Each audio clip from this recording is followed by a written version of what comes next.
College है।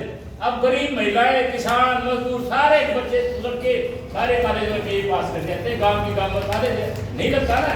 अगर वो बिल लागू हो जाता तो क्या वो बच्चे पढ़ पाएंगे? नहीं पढ़ पाएंगे। तो ये जो है हम एक अपनी मांगों के लिए ही आपका जिंदा नहीं है, ये हमारा नहीं है। हमने जनता में क्यों हो रहा है? सारे जो है मजदूर के, किसान के, छोटे दुकानदार के बेटे हैं, उनके ऊपर भी डाका पड़ेगा। तो हमने चुप नहीं रहना। ये हमारा जो है संविधान के तहत रिटायरमेंट। तो ये किसानों को दोबारा एक हमला और करिए सरकार कि अभी जो ने बिल पास किया, मतलब कर रहा है कि एक मंडी मार्केटिंग बिल लेके आई है और मंडी बराबर में मंडी जो है प्राइवेट खड़ी कर रही है सरकार। उसका मतलब क्या होगा? जैसे जीआईओ का फॉर्म का फ्री सिंधी दिए सबको, और आज क्या हाल है? आज सबसे महंगा।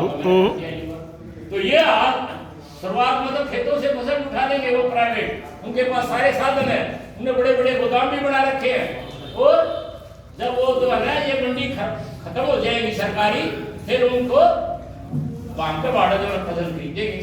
तो भाई ये तो ये चीजें आई है, इनको हम चुप बैठ के सहन नहीं कर सकते।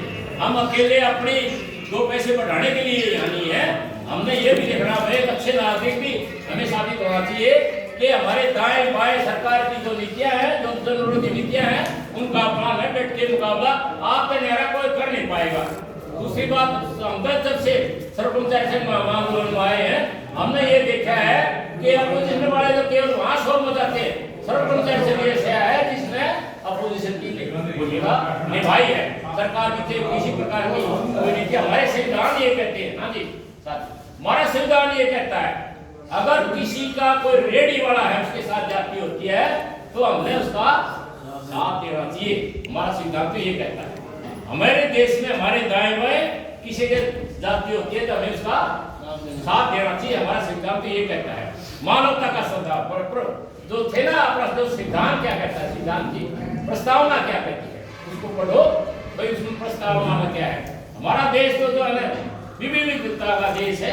कहीं कहीं कैसे रीति रिवाज है, कहीं कैसे रीति रिवाज है, फिर भी जो है संविधान में ऐसी धाराएं जोड़ के सबको एक झंडे के नीचे लाए हैं। यही जो है हमारा है। उन्होंने नौकरी करते हुए तरह तरह के काम किए। किसी ने इरिगेशन में काम किया, किसी ने क्लरिकल किया, किसी ने फील्ड में ड्यूटी दिया, किसी ने ट्यूबवेल पर ऑपरेटर है, किसी ने कोई बिजली विभाग में तरह तरह की अनेकों ड्यूटियां हैं, पब्लिक हेल्थ में भी अनेकों ड्यूटियां हैं। तो तरह तरह के लोग हैं हमारे पास, उनकी तरह तरह की समस्याएं हैं। उन सबकी जो हमें निदान पाने के लिए हमने ये संगठन बनाए। किसी हमारी भाई को दिक्कत ना हो उसके लिए संगठन है। और जनता के हिस्से में भी जो भी हमला किसी का भी हो, उसका भी आप डट के मुकाबला करें। ये हमारी गारंटी है। नहीं तो एक और बात मैं कहना चाहता हूँ भाई, अब आप पेंशन लेते हैं, कई लोग हमारे में अच्छे पेंशन भी है, 60-60, 70-70 लाख रुपए की पेंशन है। जो आजकल रिटायर होते हैं, पुराने सारे ग्रेड ले लिए, अच्छी तनख्वाह की, घर के आदमी भी जलते हैं, वही पेंशन दिवाए 60-100 है। मैं तो सही बात बताऊं, हकीकत घर के आदमी भी खुश नहीं है। आप अच्छे नागरिक बनोगे तो खुश होंगे। हम आज भी काम में जाते हैं, मेरा काम मैं कुछ रहता हूँ, 200 किलोमीटर पड़ता है। मैं महीना में एक बार मेरी काम की जरूरत होती है, 1-2 दिन रुक के आता हूँ। सब हमारे तो खुश हैं, उनके बीच में बैठते हैं, रात में 11 बजे तक सोने नहीं देते। तो भाई आप काम से भी अपना काम ले रखा से मेहनत हैं, ये हमारी ड्यूटी है। इनका अगर परहेज करेंगे तो सबकी में वही से आता है हमारे लिए। अगर वहाँ कुछ नहीं है तो ये अपने यहाँ भी कुछ नहीं है। तो साथियों, आप काफी देर से बैठे होंगे, मतलब लेट आया था, हमारे सीनियर साथियों के अपने विचार सुने होंगे, मैं रिपीटेशन कुछ होगी तो इसलिए क्षमा चाहता हूँ। क्योंकि ये सारी बातें जो है ना, आप जो है ना, हमारा संगठन का उद्देश्य ये है कि आप अच्छे नागरिक बनो और हमेशा जागरूक रहो। और यूनिस्ट कभी मरता नहीं, ना कभी बूढ़ा होता। वो चाहे 90 साल का हो जाए, कांग्रेस 90 साल का, 90 साल तक जनरल सेक्रेटरी था, उन्होंने तो कानून बना दिए। 75 साल के बाद पीपी का मेंबर नहीं बन गया कम्युनिस्टों ने भी। अब वो 90 साल का था।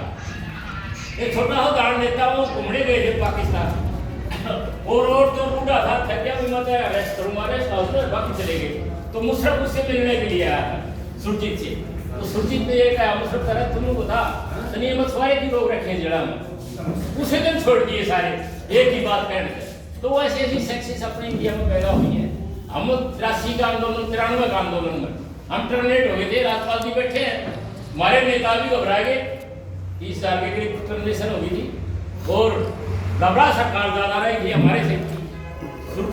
चले गए हमारे नेता कामरेड के राफ्ट गए तो सारे टर्मिनेट हुए बैठे नुबले बावड़े हो गए तो सरकार झेल नहीं सकती 30,000 की बचे सरकार डरी बैठी है बात करो बातचीत के लिए बुलाओगे और मुक्का मार के बात करो हौसला देने की जरूरत नहीं है और यह बड़ी मजेदार पूर्णता क्या भी कह बातचीत करने गए सारी बात मानी थी आपका ये टाइम स्केल वगैरह जब मिले थे तो ये एक बिना हम घर से बाहर रहे थे उस टाइम में जो भी पदाधिकारी थे पुलिस पीछे पड़ी हुई थी हमारे हम तो जो है बड़े योद्ध उस टाइम के योद्धा उससे उसके निकले हुए लोग हैं आप उस आंदोलनों के अब तो कोई जेल जाने का कोई नाम भी नहीं लेता गिरफ्तारी देते हैं उसे 2 घंटे बाद छोड़ देते हैं तो ऐसे ऐसे आपको ने सब ने आपने आंदोलन देखे हैं लड़ाइयाँ लड़ी है सभी हम तो ये अच्छे जो ना हासिल किए हैं सारी चीजें तो मेरी बात आपने सुनी आपका मैं बहुत बहुत धन्यवाद करता हूँ और आपका जो है आपके ब्लॉक का क्रांतिकारी मुबारक देता हूँ आप छोड़े नहीं है बहुत ज्यादा छोटा ब्लॉक है आप जो है बहुत ऊंचाइयां पर जा सकते हैं ये बात कहता हूँ इंद्री ब्लॉक के भाई मैंने